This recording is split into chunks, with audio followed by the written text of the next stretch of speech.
Assalamualaikum warahmatullahi wabarakatuh. Selamat pagi teman-teman. Hari ini kita ada di pertemuan keempat untuk mata kuliah Keuangan Negara. Sebelum kita mulai mata kuliah hari ini, kita berdoa terlebih dahulu. Berdoa sesuai dengan kepercayaan dan keyakinan masing-masing. Berdoa dimulai.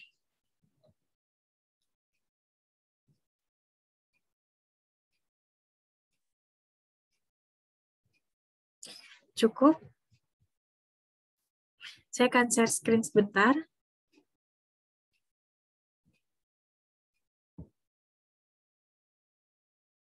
Nah, sepertinya sudah terlihat.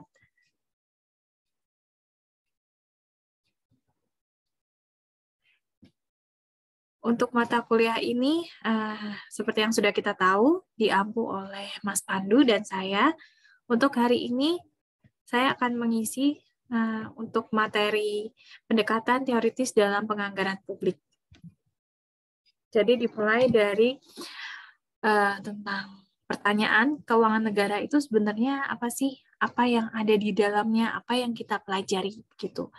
Nah, di sini sebenarnya keuangan negara itu tidak hanya kita belajar tentang penerimaan dan pengeluaran negara itu sendiri, gitu, tapi juga lebih luas, yaitu di mana kita juga mempelajari tentang perbedaan kebijakan yang mungkin dilaksanakan sebagai pilihan untuk melaksanakan kebijaksanaan dan aktivitas dari pemerintah itu sendiri.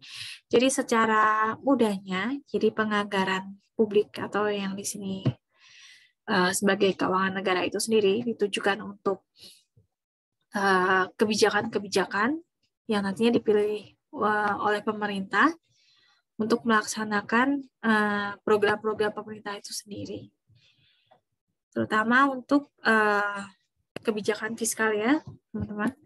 Nah, selanjutnya ini adalah kita bahas tentang fitur dan fungsi dari penganggaran publik itu sendiri.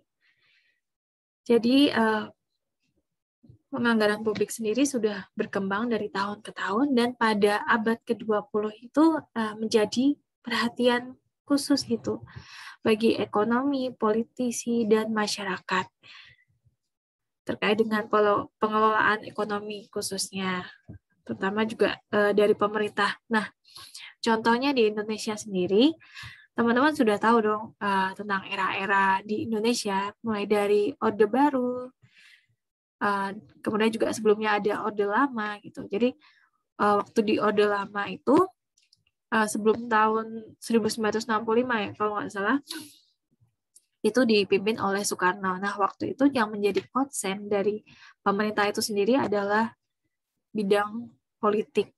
Nah, kemudian setelah ada pergantian presiden ke Soeharto waktu itu, nah mulai ada pergeseran konsen itu ke ekonomi. Teman-teman kalau misalnya ingat tentang sejarahnya, nah seperti itu, mungkin nanti juga bisa teman-teman buka dan ingat-ingat gitu.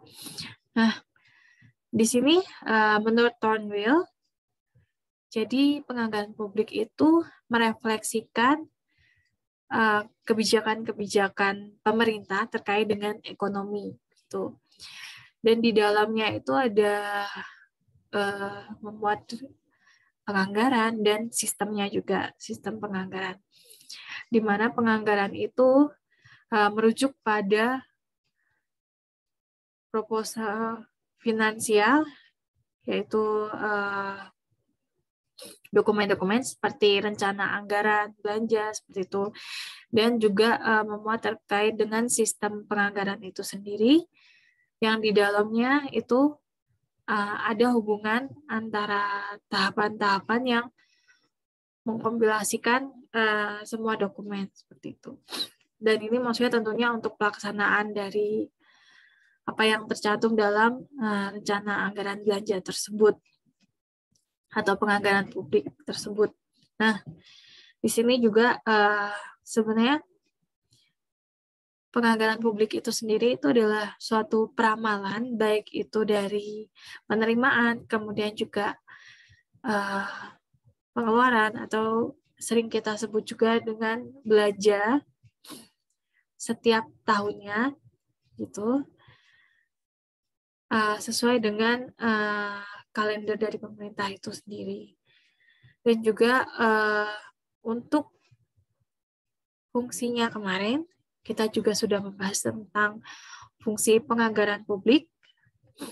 Di antaranya adalah yang paling terkenal ya secara global itu fungsi alokasi, kemudian stabilisasi, dan distribusi. Nah, untuk fungsi-fungsi lainnya, sebenarnya di Indonesia ada 6, dan ini sudah dibahas di pertemuan kemarin. Mungkin teman-teman ada yang masih ingat? Sepertinya masih lupa-lupa ingat ya. Gitu. Nah, fungsi lainnya di Indonesia adalah fungsi terkait dengan perencanaan, otorisasi, kemudian juga pengawasan. Nah, kita bergerak di sini terkait dengan karakteristik dari penganggaran publik. Yang pertama itu adalah anggaran itu dinyatakan dalam satuan keuangan dan satuan selain keuangan. Satuan keuangan di sini maksudnya nominal rupiahnya berapa, seperti itu. Dan satuan selain keuangan itu teman-teman bisa lihat di dokumen itu, jadi tidak hanya angka-angka saja, tetapi juga ada keterangan dia program atau kegiatan apa. Nah, kemudian juga anggaran umumnya mencakup jangka waktu tertentu, 1 atau beberapa tahun. Nah, teman-teman bisa cek, biasanya itu rencana anggaran belanja itu merupakan turunan dari rencana pembangunan. Jadi rencana pembangunan ada yang jangka panjang itu 20 tahun, rencana jangka menengah 5 tahun, dan satuan ya, rencana jangka pendek lah, seperti itu. Nah, biasanya dari rencana jangka pendek ini dia di breakdown menjadi RAB, dan teman-teman juga bisa cek untuk tiap tahunnya sebenarnya juga disahkan juga dalam bentuk peraturan perundang-undangan ya. Bisa dicek teman-teman. Nah, di sini juga kalau untuk peraturan perundang-undangan di tingkat daerah, teman-teman bisa lihat untuk peraturan-peraturannya. Kemudian juga karakteristiknya adalah anggaran berisi komitmen atau kesanggupan organisasi atau lembaga untuk mencapai sasaran yang telah ditetapkan. Kemudian yang keempat adalah usulan anggaran disetujui oleh pihak yang berwenang lebih tinggi dari penyusun anggaran tersebut. Jadi contohnya saja, kalau kita kan negara yang kembali lagi ke rakyat gitu. Jadi sebenarnya kekuasaan tertinggi ada di rakyat gitu. Untuk usulan sebenarnya dibuat oleh presiden. Ini untuk contoh untuk tingkat nasional ya, dibuat oleh presiden bersama dengan kementerian lembaga lainnya, yaitu Kementerian Keuangan. Kemudian usulan ini namanya RAPBN. Dari RAPBN kemudian dibawa ke DPR sebagai wakil rakyat ya, baru nanti disetujui. Nah, sesuai dengan hak budgeting juga dari DPR, nanti teman-teman bisa baca nih hak budgeting itu apa gitu. Nah, kemudian juga karakteristik kelima adalah apabila telah ditetapkan, anggaran hanya dapat dirubah dalam kondisi tertentu. Jadi memang sudah harus fix di awal, biasanya ini antara bulan-bulan Januari, Maret seperti itu. Tapi untuk mulai bulan Desember itu sudah ada apa istilahnya, sudah ada fixnya seperti itu. Sudah ada rencana-rencananya maksudnya. Kemudian juga nah ini jadi anggaran sektor publik itu berfungsi sebagai apa gitu. Selain beberapa fungsi yang sudah dijelaskan sebelumnya, itu ada fungsi-fungsi anggaran sektor publik lainnya. Yang pertama adalah anggaran merupakan hasil akhir proses penyusunan rencana kerja. Jadi memang ditempel biasanya mulai dari rencana pembangunan itu kan, kalau teman-teman bisa cek, rencana pembangunan itu maksudnya RPJMN gitu. Kalau misalnya di tingkat daerah ada RPJMD, contohnya itu yang 5 tahunan ya, dan beberapa dokumen pemerintah lainnya itu kan ada detail-detail terkait dengan rencana kerjanya seperti itu. Dan di samping adanya dokumen pembangunan, di situ juga ada dokumen anggaran. Nah, ini jadi hasilnya itu ada 2, yang satu dokumen pembangunan, yang satu lagi dokumen penganggaran. Nah, ini salah satu akhirnya gitu. Kemudian juga yang kedua adalah anggaran merupakan blueprint aktivitas yang akan dilaksanakan masa mendatang. Jadi memang cetak biru atau dasarnya atau basisnya. Yang ketiga adalah anggaran sebagai alat komunikasi organisasi yang menghubungkan unit kerja. Nah, contohnya nih, saya ambil untuk tingkat lokal atau tingkat daerah. Jadi memang untuk penganggaran sendiri, untuk pembuatannya itu ada proses komunikasi dari suatu dinas, misalnya dia dinas perikanan, kemudian juga ada juga dinas pertanian dan lain sebagainya. Itu yang kemudian berkomunikasi dan dia memberikan beberapa istilahnya rencana anggaran gitu kan, pengajuan rencana anggaran di pos sekian gitu, di pos untuk kegiatan atau dinas perikanan itu maksimal 100 juta misalnya seperti itu. Jadi dia mengendalikan kegiatan yang akan dilaksanakan ya maksimal 100 juta, tidak melebihi itu. Kemudian juga yang kelima adalah anggaran ada sebagai alat motivasi dan persuasi tindakan efektif dan efisien dalam pencapaian visi organisasi. Jadi di sini dilakukan istilahnya value for money gitu. Nanti teman-teman bisa baca deh value for money itu apa. Jadi ada sebenarnya ada tiga nilai. Yang pertama itu efektif, kedua efisien, yang ketiga ekonomis. Kemudian juga anggaran itu merupakan instrumen politik. Jadi untuk tingkat negara misalnya ya, itu ada cara bagaimana supaya daerah-daerah itu mau untuk mengikuti dari pusat terkait dengan kebijakan-kebijakannya seperti itu. Dan ini juga sesuai, misalnya contohnya ya, si negara itu sendiri atau pemerintah pusat, dia punya kebijakan untuk pembangunan jalan tol seperti itu. Nah, kemudian ini terkait dengan prioritas pembangunan ya, itu jalan tol, terus kemudian berbagai pembangunan yang dapat menunjang pariwisata seperti itu. Nah, untuk di daerah itu juga akan mengikuti. Jadi ini terkait dengan penentuan prioritas. Kemudian juga yang terakhir adalah anggaran merupakan instrumen kebijakan fiskal. Tentu saja di dalamnya itu ada kebijakan terkait dengan pajak dan lain sebagainya. Nah, di sini ada berbagai prinsip-prinsip dalam penganggaran publik seperti itu. Yang pertama adalah fungsi atau prinsip ratifikasi, yaitu legislatif, eksekutif.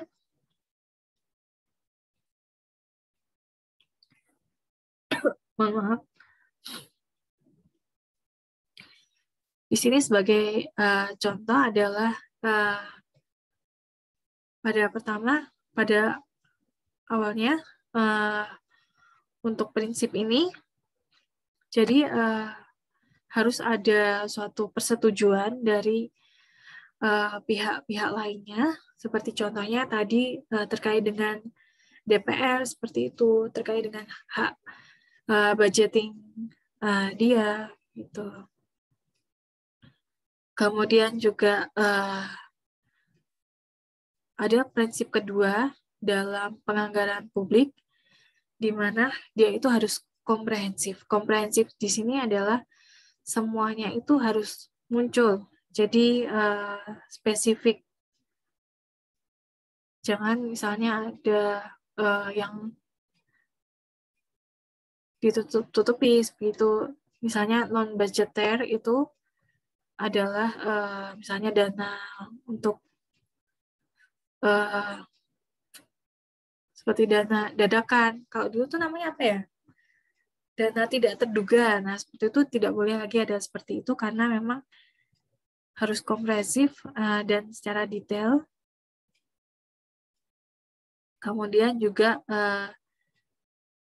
terkait dengan keutuhan anggaran atau unity. Jadi semua pembelanjaan dan penerimaan haruslah berhubungan satu dengan yang lainnya.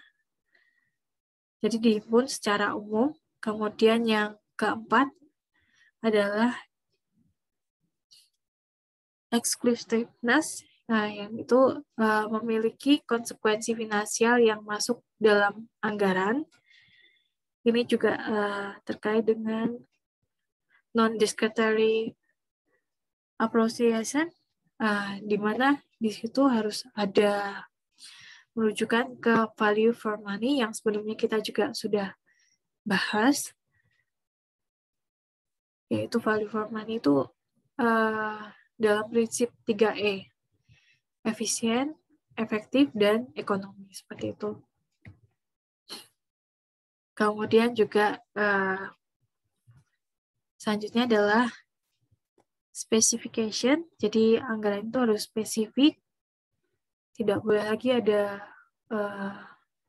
anggaran yang kurang spesifik yang nantinya bisa menimbulkan dualisme. Jadi ini mirip-mirip dengan prinsip komprehensif ya gitu. Jadi nggak boleh lagi ini misalnya untuk kegiatan penggajian gitu. Nah ini penggajian untuk siapa? Apakah penggajian rutin atau penggajian terkait remun dan lain sebagainya. Kemudian juga prinsipnya adalah annually.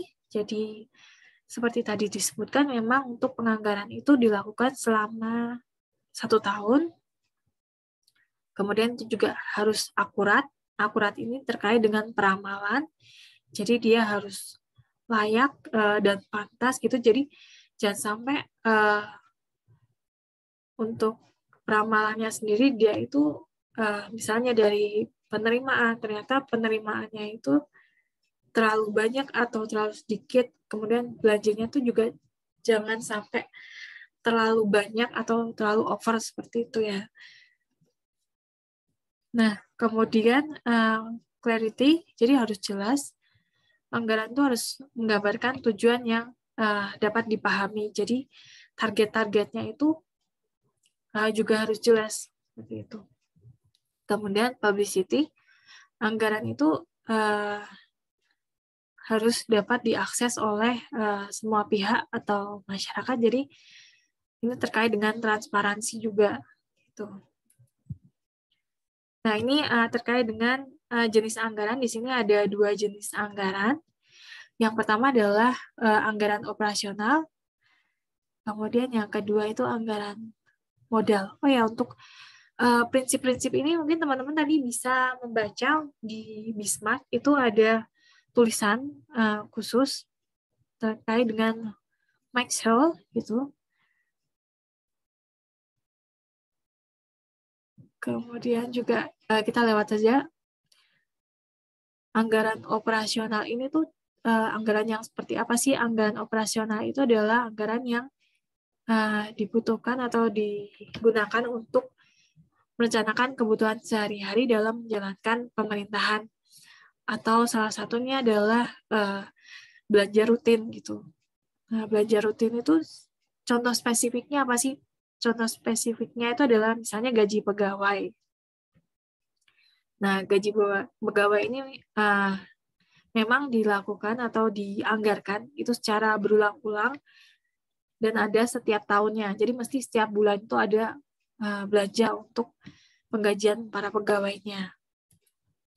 Kemudian yang kedua itu adalah anggaran modal atau investasi. Jadi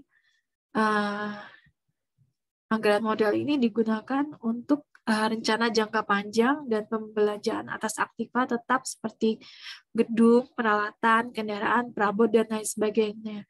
Nah, contoh spesifik lainnya adalah pembangunan untuk jalan tol, di mana itu adalah investasi atau modal jangka panjang. Seperti itu. Dan ini juga tentunya itu pembelanjaan yang tidak habis pakai gitu. Jadi kalau misalnya untuk yang rutin tadi diberikan oleh para pegawai, ya udah habis begitu.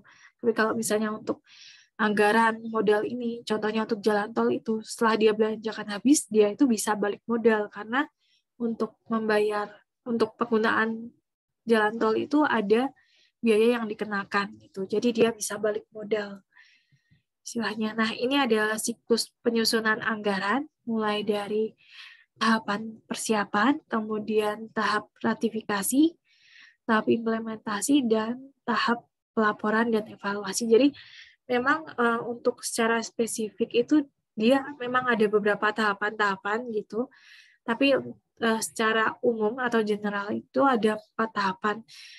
Yaitu tadi yang pertama itu persiapan terkait dengan penaksiran. Penaksiran ini biasanya dilihat berdasarkan asumsi dasar dalam penganggaran publik. Nah, bisa juga dilihat dari laporan sebelumnya dan lain sebagainya. Dan ini tentunya harus akurat dengan perhitungan khusus. Kemudian juga tahap ratifikasi ini melibatkan proses politik. Jadi harus apa ya istilahnya ratifikasi ini itu adalah musyawarah bersama yang nantinya menghasilkan anggaran yang sudah fix gitu. Yang tadinya misalnya RAPBN, rencana anggaran pendapatan belanja negara, nanti dalam proses sertifikasi ini bisa menjadi APBN. Jadi kata rencananya itu hilang dan ini disahkan dengan peraturan perundang-undangan. Kemudian juga tahap implementasi di mana di sini harus ada sistem akuntansi dan sistem pengendalian manajemen yang baik. Jadi diharapkan dalam tahap implementasinya itu sesuai dengan track, sesuai dengan rencana di awal. Kemudian juga yang terakhir adalah tahap pelaporan dan evaluasi ini terkait dengan akuntabilitas dari pelaporan itu sendiri. Nah, ini ada alur perencanaan dan penganggaran. Ini saya ambil dari Kemenak ya, teman-teman. Nah, di sini memang alurnya itu agak agak rumit seperti itu. Nah, ini teman-teman bisa lihat, ini itu bagian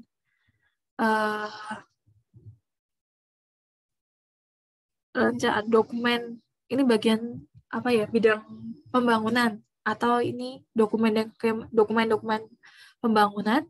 Kalau di sini di bagian penganggaran atau dokumen-dokumen penganggaran seperti itu. Nah, ini teman-teman bisa lihat di sini ada mulai dari Renstra, kemudian ada RPJP. Ini yang tadi saya ceritakan untuk 20 tahunan. Kemudian juga ini yang 5 tahunan dan ini yang 1 tahunan. Jadi ini juga dari pemerintah kemudian bisa turun ke daerah seperti ini. Kemudian juga dari dokumen pembangunan ini dia dijadikan pedoman untuk membuat rencana anggaran seperti itu.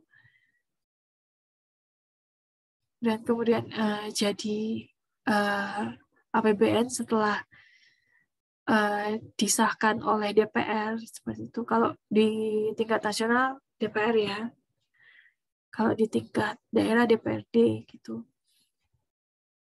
Nah, ini maksudnya ya. Ini DPRD disahkan untuk DPRD. Kemudian nanti hasil akhirnya ada rincian APBD, ini rincian APBN. Nah, rinciannya ini bisa teman-teman lihat, itu juga ada dalam peraturan perundang-undangan itu. Nah, di sini ada beberapa pendekatan dalam penyusunan anggaran publik seperti itu. Yang pertama itu adalah terkait dengan traditional budgeting.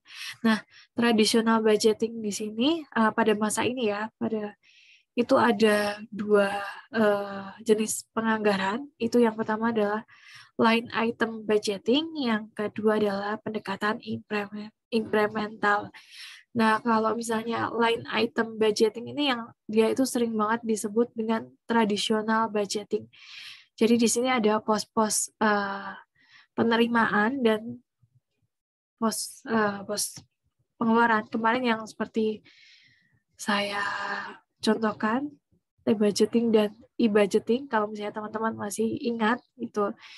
Dimana kalau misalnya untuk tradisional ini hanya ada pos penerimaan dan pengeluaran, dan itu biasanya harus habis gitu.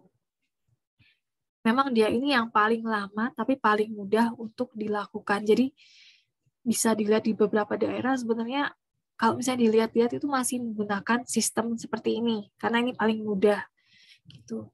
Nah, kelemahannya itu seperti yang kemarin saya bilang, itu terkadang sering sekali supaya anggarannya itu habis, biasanya akhir tahun ini akan mengejar berbagai program, jadi seperti dibreakin program gitu. Jadi untuk awal-awal biasanya tenang-tenang, merencanakan seperti itu, baru tengah-tengah itu atau sekitar bulan Mei itu nanti mulai ada pelaksanaan program. Nah, pada akhir program itu baru nanti kayak semacam dibreakin program, itu hanya karena serapan anggaran harus besar seperti itu.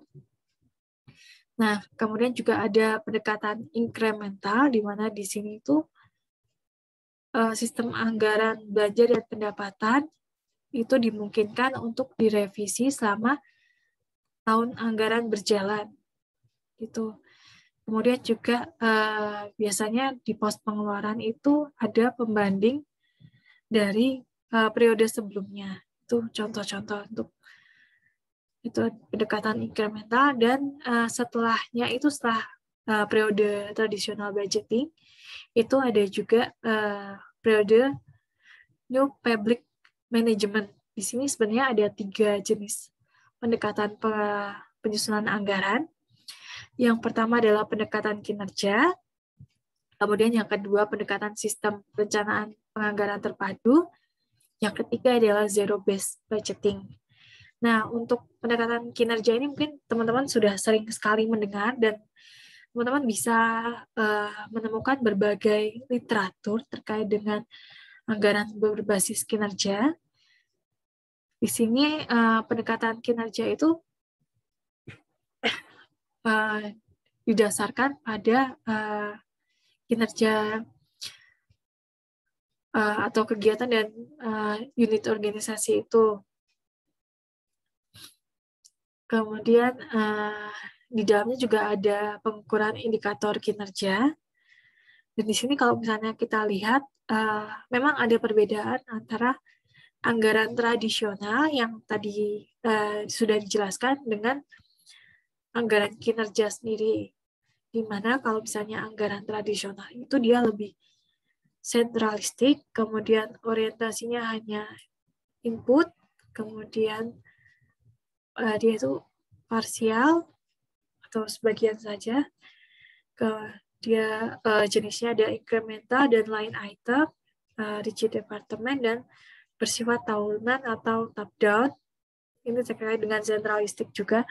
Kalau maksudnya orientasi input di sini kan karena dia itu tentang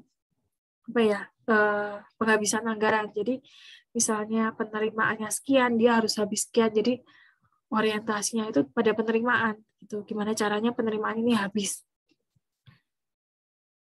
Sementara pada sebelumnya juga dijelaskan juga bahwa untuk penerimaan itu tidak hanya penerimaan asli, negara, tetapi dengan hutang juga. Kemudian untuk anggaran kinerja itu dia lebih desentralistis gitu. Jadi sesuai dengan kinerja masing-masing. Kemudian juga ada value for money yang seperti sudah dijelaskan, dia ekonomis, kemudian efisien, dan efektif ya, seperti itu. Nah, di pos-pos seperti ini, jadi orientasinya tidak hanya input saja, tapi juga input, proses, kemudian juga ada output gitu. Jadi untuk value for money, misalnya untuk contohnya ekonomis itu maksudnya adalah dia itu harus menyesuaikan prinsip ekonomi. Kalau prinsip ekonomi kan dia harus mendapatkan barang yang bagus dengan harga yang seminimal mungkin gitu. Tapi kita agak ubah mindset kita sedikit. Jadi dia harus mendapatkan yang bagus dengan harga tertentu, harga yang juga sesuai gitu. Nah, di sini kan kalau ekonomis itu terkait dengan input gitu. Kemudian juga efisien. Efisien itu adalah bagaimana kita menggerakkan sumber daya kita untuk mencapai tujuan. Nah, di sini proses itu berjalan. Kemudian efektif itu di mana yang kita lakukan di sini harus dapat mencapai tujuan di awal gitu. Dan di sini sesuai dengan output, jadi tidak hanya orientasi input, tapi juga sampai ketiga proses dan output juga. Kemudian juga perbedaannya adalah yaitu sasaran kinerja, kemudian dia bisa cross department, kalau yang tadi kan rigid itu. Selanjutnya adalah anggaran kinerja ini dia bisa bottom up gitu. Jadi dia itu dilihat dari bawah gitu, dari dinas-dinasnya dan lain sebagainya. Jadi melihat tidak hanya asal dari pemimpin gitu. Jadi benar-benar bisa melihat grassroots-nya seperti apa. Nah, selanjutnya adalah pendekatan sistem perencanaan dan penganggaran terpadu. Nah, di sini adalah pendekatan yang rumusan perencanaan strategis untuk diverifikasikan ke dalam program dan kegiatan yang bersifat tahunan. Kemudian juga melakukan estimasi biaya-biaya di tahun mendatang berdasarkan kesinambungan program dan kegiatan tersebut. Jadi memang ada keterpaduan dengan beberapa anggaran seperti itu, yang tidak hanya untuk tahun itu saja, tapi ada tahun-tahun sebelumnya. Kemudian juga ada zero-based budgeting. Di sini agak berbeda dengan pendekatan sistem perencanaan penganggaran terpadu, di mana kalau zero-based budgeting ini dia selalu dihitung mulai dari nol untuk tiap tahun anggaran. Jadi misalnya untuk tahun lalu itu ada sisa sekian gitu. Nah, kalau tahun sekarang itu ya udah yang sisa yang kemarin tidak dihitung lagi gitu. Jadi mulai dari nol lagi. Nanti mungkin teman-teman bisa baca-baca lebih jauh tentang beberapa pendekatan penyusunan anggaran ini. Sebenarnya juga ada beberapa literatur yang menyatakan ada satu lagi, midterm budgeting, di mana midterm budgeting itu adalah penganggaran untuk jangka menengah, mungkin sekitar 5 tahunan, yang kemudian bisa dijadikan untuk base tiap tahun gitu. Nanti ada beberapa literatur yang menyatakan tambahan itu. Kemudian juga yang terakhir ini adalah pertimbangan budgeting, pertimbangan penganggaran. Jadi memang kalau misalnya kita melakukan penganggaran itu tidak hanya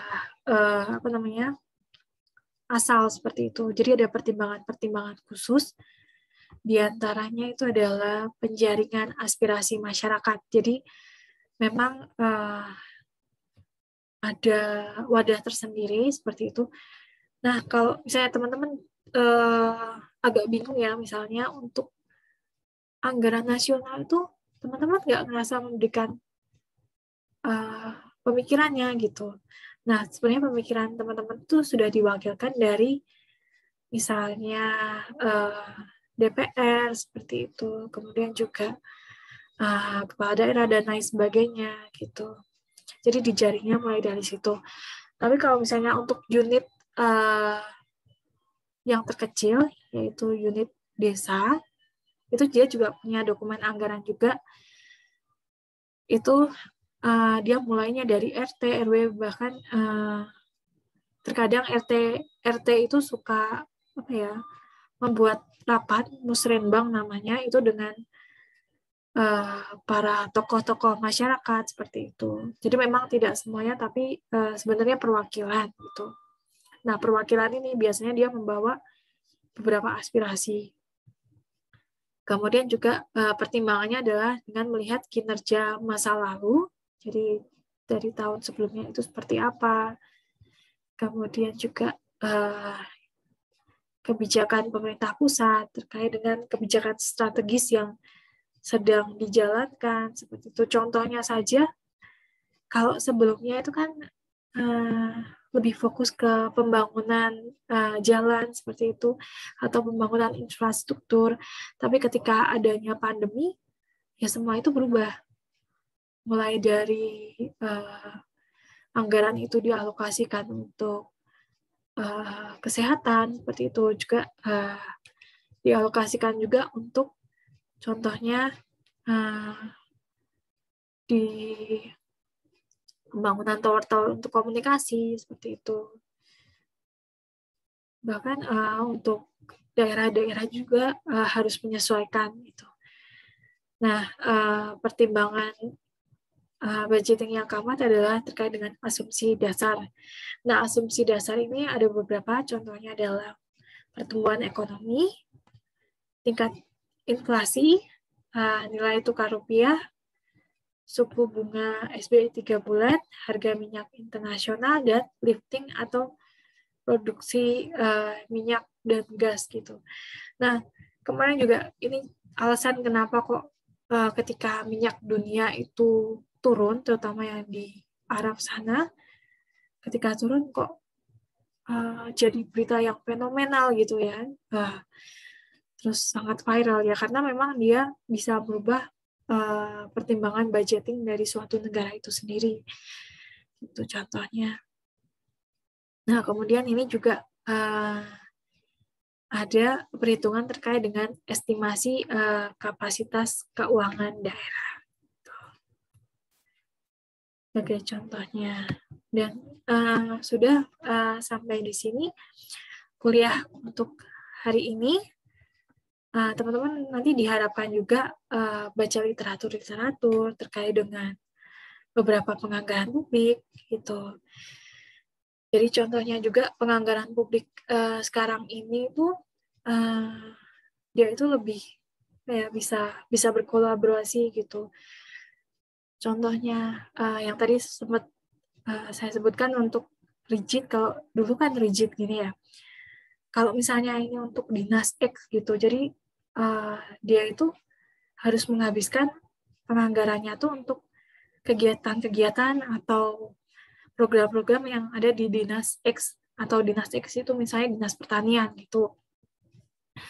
Tapi kalau sekarang itu lebih ke cross departemen. Nah, contohnya itu misalnya di tingkat nasional ya. Nah, contohnya itu misalnya menteri untuk keolahragaan gitu.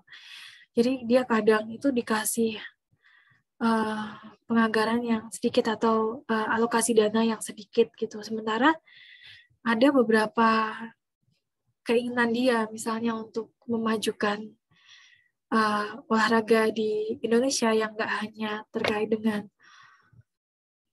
sepak bola dan tidak hanya dengan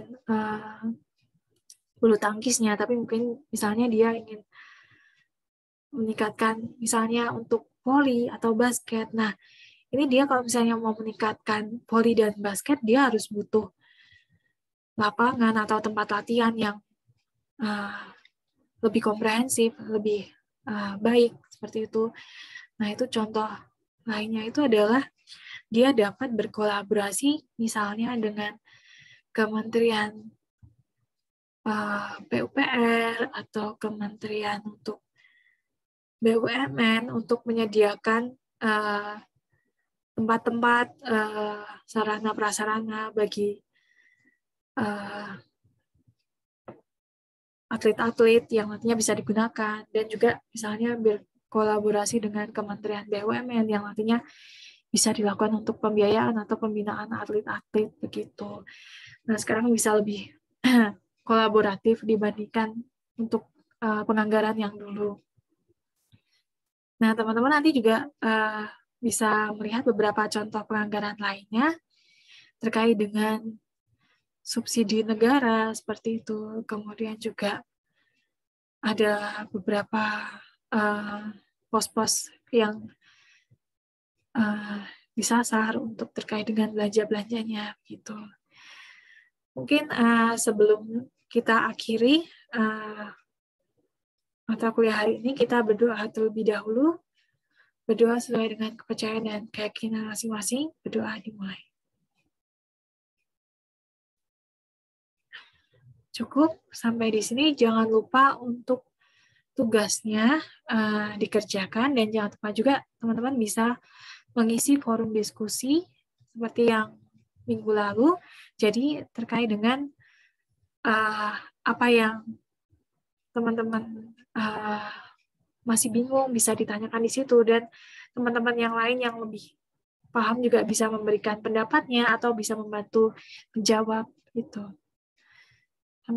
Sampai di sini dulu saya akhiri. Wassalamualaikum warahmatullahi wabarakatuh.